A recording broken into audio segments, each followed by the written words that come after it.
The biggest thing for SMBs is to stay steady. And I think when most of us look at social media and read a headline, we think, oh my God, I need to adopt and just dive into AI headfirst. I think it's important to remember there's a lot of clickbait headlines out there and a lot of really good marketing, and that's what that is. And I think what I'm seeing and what I'm hearing from the experts is that just like with everything, the truth lies in the middle. I think going crazy off the deep end, thinking that you need to compete with what the Fortune 500s are doing or the unicorn technology companies are doing Right. versus also just ignoring it entirely are both tragic missteps, right? The truth is in the middle and finding ways to make it work for your company slowly. Welcome to the New Talent Playbook Podcast, your go-to resource for building exceptional teams and thriving businesses. Each episode delivers actionable insights on harnessing offshore talent, integrating innovative technology, cultivating a vibrant company culture, and attracting and retaining top performers. Subscribe now to never miss an episode.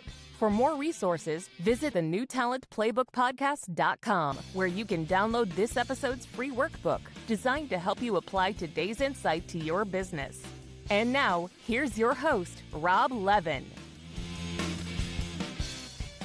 Today's guest is Ryan Paugh, publisher of Senior Executive and co-founder, president and COO of Community.co, a company that creates vetted communities to help ambitious professionals grow their networks and expand business opportunities. He's also the author of Super Connectors, Stop Networking and Start Building Business Relationships That Matter, and a renowned thought leader on creating strong communities and teams. Ryan, welcome to the show. Great to see you, and let's dive right in. Yeah, let's do it. Thanks for having me. Ryan, with your role at Senior Executives, I'm curious, what HR and leadership trends are your experts seeing when it comes to small and mid-sized businesses? Well, obviously everyone's talking about AI, even the HR leaders who are scrambling to figure out how to kind of control this new technology and help companies manage change. So we're doing a lot of commentary around that. But equal as, technology has become such an important thing in the AI era, it always has been, but it's just more rapid fire. There's a lot more conversations happening on the softer side around the dynamics in the workforce. There's a lot of conversations around the next generation kind of showing up, softer skills, how to best meld the generations, which I think is something that's coming up every decade as we have a new generation entering the workforce. But this one's extremely different and is bringing some interesting challenges to the workforce, interesting and opportunities as well that come along with that. Yeah. So let's dig a little deeper on that. Talk a little bit about the challenges and then, what you personally, as well as your experts on Senior Executive are talking about are good solutions. Both from the HR side as well as when we talk to our AI experts, if we want to talk about the technology first, because we do have communities of folks giving us commentary, both from an HR practitioner lens and also from just an AI expert lens, people that are building the technology inside of companies like Microsoft and Meta and so on. The biggest thing for SMBs is to stay steady. And I think when most of us look at social media and read a headline, we think, oh my God, I need to adopt and just dive into AI headfirst. I think it's important to remember there's a lot of clickbait headlines out there and a lot of really good marketing, and that's what that is. And I think what I'm seeing and what I'm hearing from the experts is that just like with everything, the truth lies in the middle. I think going crazy off the deep end, thinking that you need to compete with what the Fortune 500s are doing or the unicorn technology companies are doing, right, versus also just ignoring it entirely are both tragic missteps, right? The truth is in the middle and finding ways to make it work for your company slowly. And I think that's where most SMBs that are adequately preparing for AI and the future of what technology is going to look like and how we work alongside it, those are the ones that are really setting themselves up for the success. The ones on the far end of the spectrum that are just going gaga are wasting a lot of money and probably a lot of time on solutions that may or may not work. And on the other side, you have people that are just heads down. And 5-10 years from now, they're going to regret that because they're going to have a problem on their hands. Staying in the middle, staying conservative about it, but finding ways to make adoption paths clear and encouraging your teams to adopt slowly and safely, I think is the way to go. Yeah, that makes sense. And in a minute, I want to come back to what you're doing at Community.co with AI. Sure. The audience may not know this, but I've known Ryan for quite some time. And I always thought about you guys as doing a great job of leveraging technology. But we'll come back to that in a second.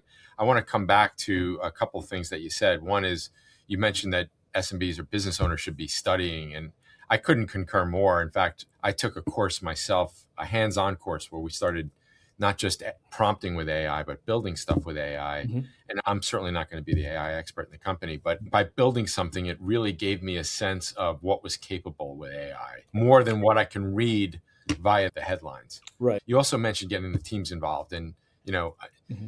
I'm a Gen Xer. I know I'm not going to be probably the savviest guy with AI. And I'm curious what your experts are saying in terms of how to get teams at small and mid-sized businesses more excited and trying out AI. Yeah, I think first, a lot of our teammates I'm finding are super gun shy, not because they don't want to use it, but because they think I don't want them using it, or that they're not allowed to use it, or that it's cutting corners. And I think as I talk to some of the HR think tank members that are helping us with senior executive, they're saying the same thing. I think there's a hesitancy, not because people aren't ready, but because they think they're putting AI to work and putting themselves out of a job, right? Or that we don't want them using AI because maybe it's like cheating on a test. And frankly, I think that's the first myth you need to dispel, along with others, around using new tools and finding ways to adapt and finding ways to experiment, to understand that there is space for that. And then maybe we need to make sure that we're being safe, that we're not just, plugging in every AI tool that we read about on X under the sun into our infrastructure and creating all sorts of IT issues. But we Right. need to figure out how to experiment within the work that we're doing and find simple, calculated ways to improve things. What I've read and what I've been told to do from some of the experts that we work with is just really bite-sized pieces. Like anyone that comes to the table with the new big picture pie in the sky thing, it might be a little bit premature. I think, take baby steps. Again, like small, medium-sized businesses do not need to take giant leaps right now, especially if you've got a really good model that's working. A lot of us have just come out of a point in time where the economy was crushing our business, especially B2B businesses. And we're finally getting stable. We're finally getting back to some semblance of normal with some new strategies that we learned along the way. And I think the worst thing that we could do, and what some people are seeing, is just this over adoption and this over investment that is just putting a burden back on teams that have already been burdened for so long with a lot of more core business challenges, and it just becomes too much, right? It's really about just small bite-sized ways that we can use this new technology, just like we used the technology before. It's really kind of like a slower adoption than the media and the AI companies and the AI bots that are fueling our social media feeds want us to think. Thinking for ourselves, taking a step back and figuring out how it works specifically in the nuance of our companies is kind of the way to go. And I think that's also a role that HR change managers are playing, as well as really smart leaders who aren't just seeing the next AI agent that's replacing the chief executive in a specific role and forwarding it onto the team without any anecdotes about what do you want us to do with this. Really be calculated and help them understand that we need to be watching what's going on, but not taking everything that AI companies and social media tells us word for word. Again, there's sort of that middle ground that we all need to find, and we're responsible for finding alongside our teams and being a part of that dialogue every day. Yeah, it makes sense. In fact, we're on this AI first initiative, and we're not saying we got to use every tool. We're not looking at the tools first. We're simply looking at, all right, what's a workflow? What's a process that we can improve with AI and then do it? And of course, you mentioned that sometimes team members are concerned about their jobs. One of the things we did is we told everybody, look, we have no plans to do any layoffs at all. We're a fast growing company. There's plenty of opportunity here. We are offering everybody training. And essentially, a lot of jobs are going to change where instead of doing the work, they're now overseeing AI agents doing the work. What's your experience been at Community Co? Yeah, one of my mentors had told me trying to help your team find that mentality where 5 years from now, they view themselves as the boss behind the bots is a really good way of kind of framing it. Ensuring that people don't feel like what we're asking them to do today is going to make their jobs obsolete several years from now. Because I agree with you, that's not the case. Like fast growing companies, slow growing companies, like we're going to need people. We're going to need smart people working alongside the agents to do their roles in the future. And the ones that are going to be the most empowered to stick around are going to be the ones that we can train, and the ones that are resilient and open-minded to adopting tech. I think like the people that are kind of obstinate, at least in my business and in the businesses of peers that I'm talking to about everything that's changing right now, those are the ones that are making themselves obsolete, the ones that are putting their heads in the sand and not staying open-minded and finding ways to just coexist and experiment and learn, right? What you did, I think the class you took is probably one of the best things you probably did as a chief executive, is learning for yourself and getting hands-on to understand what can be done, but also to understand the limitations.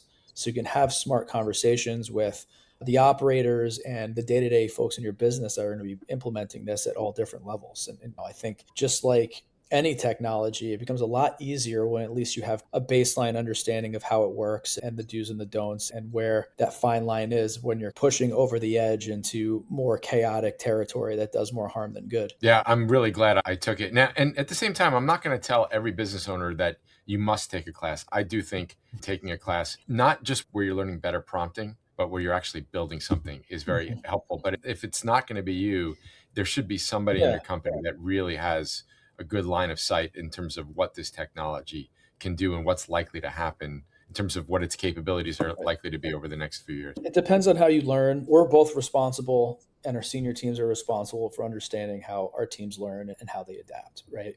Understanding our people. For you, getting hands-on and building something was the way to go. For my chief product officer, she wanted to start going to some conferences and networking and talking to people in the field. That worked for her. For me, it's sort of similar to you. I want to learn some baseline knowledge and experiment. There's no blueprint, right? It starts with a little bit of self-awareness about how you best learn and how you best adapt, and then you go from there. Or if you're a leader, like figuring out what that means for different people on your team and finding those right people who can be like your luminaries that are going to help you bridge that gap between now and several years from now, where the AI era isn't like this new hype thing, but a reality. Yeah, that's a great point. The reviews are in, and leaders are calling Rob Levin's new book a game changer. The New Talent Playbook, the ultimate guide to building your dream team, is now available. And it's your roadmap to winning the war for talent and scaling with total confidence. Don't just take our word for it. Order your copy today and see why it's a must-read for every SMB leader. Find it on Amazon.com or learn more at thenewtalentplaybook.com. Ryan, I want to switch gears a little bit and talk more about the talent side of things. What changes are you seeing and your experts seeing with work-life balance these days? Work-life balance, I'll give you kind of like a piece of that, which is that I think it means something different for different people in your business, and that's okay. What I'm seeing is that our business and the people we work with, it's like a hybrid kind of situation. We don't have all full-time people. We don't have all part-time people. It's not all contractors. We have different people that are participating in different ways, and the way in which they're participating matches very well the balance that they're trying to strike, right? And I think that's something that is really instrumental in a world where to get the most bang for your buck and to get the best productivity and to get the best output requires you to think beyond just everyone being full-time employed at your business, at their desks every day, right? It's nice in theory, but I think for me, what's been working well, getting us the best people and the best talent, but also getting the best satisfaction in situations where people stick around for longer and continue to contribute for longer and add value, is situations where we've created this more hybrid way of working, where we know that there are certain people that we just need on staff that are going to be full-timers, that are going to get the most satisfaction from the benefits that we offer them and the lifestyle that we offer them as a full-time employee. There's other people that are more transient in terms of lifestyle, living globally around the world, that need more part-time contract work. They contribute great in small incremental spurts, and their output is incredible in short periods of time, and they get paid well for it. But they have a sort of a different way of working and a different way of contributing that matches very well with your full-time people. And there's just a spectrum of people, if you're willing to think that way, that you can work with, and not just people, but agencies and partners that also have great stables of people that they can plug in and become an extension of your team. So for me, it's not about one specific culture, but looking at different people with different goals and different sort of lifestyles for finding that not work-life balance, but work-life blend that caters to them and also lets them contribute the best part of themselves. So it really does start with being a little bit more open-minded about how people contribute, how they get compensated, what benefits they get, and understanding that that's just not like a one-size-fits-all type of thing. Yeah, they're really interesting. First of all, it might be out before this episode is out. I'm doing a big Substack post where I did a lot of research on work-life balance. And the main point that I got from the research, which is what I believed when I started the project, is business owners should understand that offering more work-life balance isn't to detriment of your company. In fact, and that's kind of what you're saying. There's a lot of opportunity to be gained from that, from having happy people that aren't worried about being in the sandwich generation, taking care of kids and parents, and or their personal wishes to travel more. I'm curious though, I guess I didn't realize you had such a diverse workforce in terms of part-timers, and we'll get to offshore in a second, Yeah. and full-timers. What's been the key for you in managing all of that? The middle management layer is really critical. The people that I trust that are managing the day-to-day, that have been with me for a long period of time and know how to be strong operators and support teams in the various disciplines and areas of the company that matter the most. That first and foremost, most important thing. Secondarily to that, I think being a remote company, we don't have a physical office anymore. Some of our offshore teams do, and we can talk about that. But like as a company, we are just distributed. We're, I think, in like 35 different states and then several different countries, probably 3 or 4 different continents. The reality is communication becomes more important than anything. And Right. Learning to push yourself to a level where maybe it feels like you're over communicating, Yep. creating more transparency, creating more understanding of how your specific role plays in symphony with different roles around the company and what that impact is and how you support one another. It's become super important to me, especially when you can't just walk down the hall and talk to someone. We got to make sure that everyone's more aligned and more communicative. And that kind of starts at the top, both with our executive team and as well as those senior managers right beneath us. And that we're also singing the same tune, reinforcing the same vision and the same goals and the same focal points that we want our team to be focused on, regardless of what department that they're in. Yeah, I think it boils down to one word, which is the one you said, over communicating. And Exactly. over communicating is not over communicating. It's what you need in a distributed environment for Yeah, sure. people don't really get mad when you talk about something too much. They get mad when they don't feel like they're hearing enough about what's important. Right. Ryan, as somebody who's run a company that has had nearshore employees for well over a dozen years, what have you found to be the benefits of nearshore talent, and what have been the keys to success in leveraging nearshore talent? Yeah, for me, I've always been drawn to partners that have talent pools like this, who ensure that the people that join your team feel like they're a part of your team. Now, the moment you kind of get into a situation where you feel like there's layers of project management in between you and the people that are actually doing the work, that's like the biggest red flag.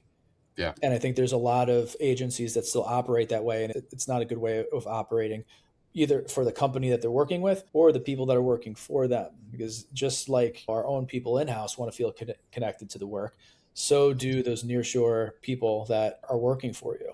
And we've got better retention, better outcomes, because we really focus on making sure that they feel like they're a part of the team, even though we might not be the one cutting their check, right? Or providing their benefits. It's really all about making sure that no matter who's providing the compensation, like they are a part of this team and they feel equity and connection to the work, just as anyone that you might hire full time would feel. Yeah, great point. And what have been the strongest benefits to having a nearshore team? And has that evolved over the past 12 or 15 years? It always evolves if you're working with a good partner, right? Because if it stays the same, we're probably not paying attention to the way the world has shifted in the last 10 years. But the value to us has been scaling up, scaling down a lot more quickly, less risk, of course, having really strong people on the ground who know how to identify and find talent quickly versus having to work with a recruiter, a staffing agency that perhaps is too expensive and also hit or miss. Like we found partners that allow us to identify new talent for very specific jobs very quickly. And it's allowed us to hyper focus on like, okay, we need someone who just knows how to do this one thing very well. And then for our key staff, focus more on generalists that do have a keen understanding of whatever the trade is that we're looking. They might be a marketing expert. We're also looking for people with an understanding of technology, community, and a specific, more like, I don't call it a unicorn skill set, but like a more like jack of all trades type that can manage a team of specialists and have them be more of like someone who has a very good general understanding of the business, specific skill sets, like a marketing tech hybrid type of person, for example. And they're just very good at managing this chorus of people that are doing very specific jobs very well with a company that knows how to manage, provide good benefits, and make sure that we can shrink or grow as the need evolves for whatever it is the moment that we're in as a business is requiring us to do, because that changes. And it's a lot more difficult to scale rapid fire in a fast-paced business world that we live in when you've got this full-time team and you've invested so much in internal HR. Like, it just, for a lot of businesses, mine being one of them, it just makes more sense, has become more of a benefit to our own productivity and our growth to have strategic partners who can help do that for us. Yeah. Yeah. Gotcha. Thanks for sharing that. Ryan, we talked a lot today about the pace of change in business, which just keeps accelerating literally by the day. What are forward-thinking companies doing differently with employee development and learning these days, particularly small and mid-sized businesses? Yeah. I mean, that's a good question, right? I think there's a lot that we're probably not doing that we should be doing, but I can tell you some of the things that I think we've been trying internally that I think makes a difference, as well as some things that I've heard echoed from some of our HR think tank members and other members of communities that are thinking about L&D a little bit differently, as well as onboarding. And I think one of the things that I've seen both internally and through peers is this idea of apprenticing or shadowing someone within specific roles across the organization is becoming really helpful in helping team members who might be just focused in one specific area see how everything connects across the business and learn about different areas of the business that are going to help them do a better job and understand better about how their impact is made, but also open up potential opportunities for them to grow, right? For us to be able to show career paths, not just, but also horizontally to continue to help feed their motivations and feed their goals, especially with this younger generation. Of course, money, compensation, all of that matters. But there's also this drive, especially in this new generation that's graduating and entering the workforce, to just learn. They're hungry, and they're not just hungry to learn and develop this one skill that they may have graduated with a degree for, but to like use that as like a jumping off point for learning about different aspects of business across those horizontal lines, and not just thinking about keeping people in their own vertical, but finding ways to educate them in all aspects of the business.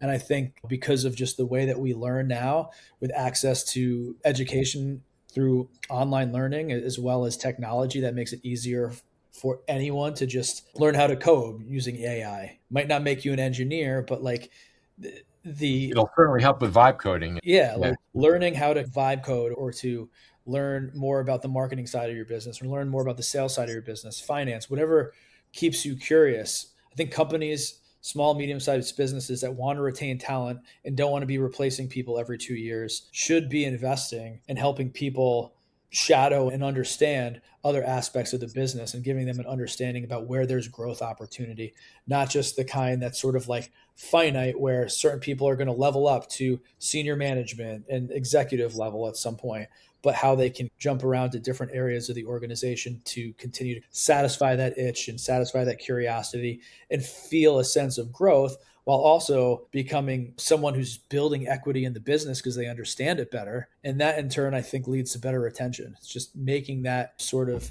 education and availability there for people that have those curiosities, and they need to be fed. Otherwise, they're going to go somewhere else. Yeah. What an amazing thing, right? To have people in your company that want to know how the rest of the company operates. Right. That. Yeah. And I've been managing people for 15, 20 years. Early in that time, I remember being annoyed by people that would ask those questions. Why do you need to know that? And now I'm like, you literally just became my favorite person. Let's figure out how to get you all of that information, just feed that curiosity, because I think there are just way too many people now that are just checked out, doing the bare minimum. Quiet quitting was this thing. I think it still is a thing. And I think the antidote to that is understanding that even people that like find themselves in those positions aren't necessarily like bad people, but like we probably failed them somewhere along the way to help them nurture something, to get that motivation, to see the opportunity. If you're running a good business, you probably have opportunity that you're not thinking about or they're not thinking about, that you could be making the time to plug them into. And I think just taking those kind of tiny moments to just be generous, offer that to your team is going to pay off in dividends down the road. Cool. That's awesome. Ryan, thanks so much for sharing all of these insights. We'll put a link to your social handles up in the show notes. But for now, where can people find out more about you, Senior Executive, and Community.co? Yeah, sure. So I'm not hard to find. Just find me online. I'm pretty active on LinkedIn. I'd love to hear from you if you have any questions about what we talked about today. SeniorExecutive.com is one of our publications. We run senior executive think tanks there where we give real practitioners in the field the ability to amplify their voices, to be heard, which we believe right now, especially in this AI era, is more important than ever. We have to hear from real people in the field. Our HR think tank, our AI think tank, CMO think tank are the ones that we initially launched. We now have one in healthcare and cybersecurity, one coming in fintech very soon. So if you're interested in any of that, please go check us out. Subscribe to the newsletter. Community.co, we build and manage invite-only communities. We're really well known for Forbes Councils, which is one of our organizations, a collective of executive groups that we launch in partnership with Forbes.